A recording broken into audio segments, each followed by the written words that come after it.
OK, let's have a look at their other... I was going to ask you, would they still be in the same position in the table, though, if they'd stuck with Ramsdale? Has Raya really made the difference?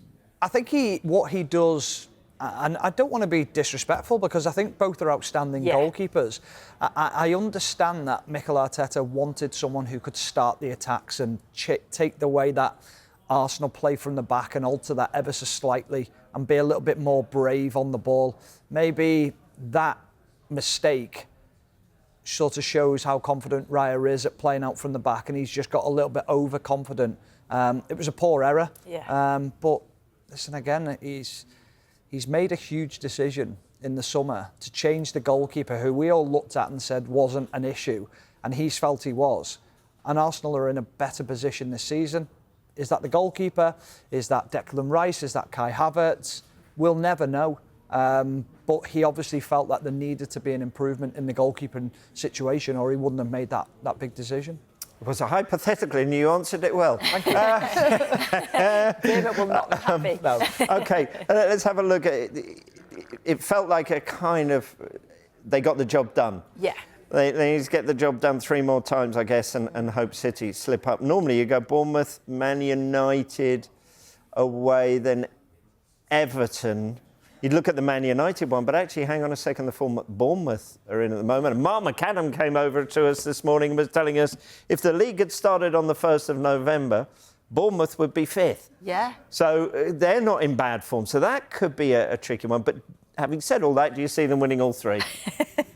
Yeah, I probably do, to be honest. But they will be tricky, and I think that's the thing. You know, and obviously Mark McAdam watches Bournemouth a lot, and you know he just has seen the vast improvement and the progression that they've shown under Iraola after that really sort of concerning start. But even though we were saying it was a concerning start, the Bournemouth fans were watching them going, actually, we can see something here. And so I think it could be a tricky game for them. You think with Everton being safe, will that be a tricky game? Maybe not.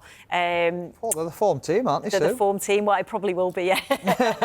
But, you know, and then obviously Manchester United, you don't know what Manchester United you're going to get. But I think what Arsenal have showed after defeats to Villa and Bayern, there was a lot of, are they going to unravel? You know, what are we going to see this character? Are we going to see what happened last season? They've showed absolutely not. You know, they've showed that they are stronger this year. They've got that experience from last year. They obviously improved in terms of having Declan Rice and Kai Havertz, and I think Partey coming back as well. Because last season, I think we spoke about Partey and we were like, if they lose Partey, that's going to be a real sort of disaster for them. But having him back in there, you know, just adds to those midfield areas that they can have all sorts of combinations, can't they, in there, depending on what game. So I think they've certainly showed that they didn't unravel, and you know they're right in there in this title race.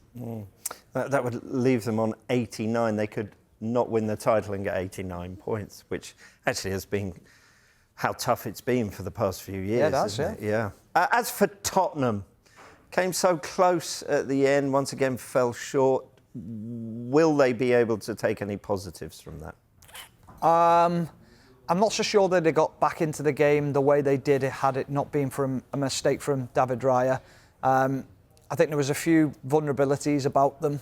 Defensively, it wasn't ideal in the way that they defended certain situations. But on a whole, if we're taking it from the season, there's huge positives. I was a little bit surprised at his team selection, if I'm being completely honest.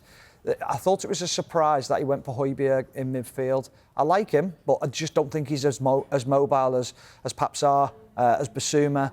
And whether they'd sort of pick something up or they weren't fully fit in some way. But I just felt if you're going to play against Declan Rice and Partey in that midfield, you've got to have some energy levels, and Odegaard as well. You've got to be at your very, very best. And I'm just not sure Højbjerg's that mobile enough to do that in sort of Saturn or two.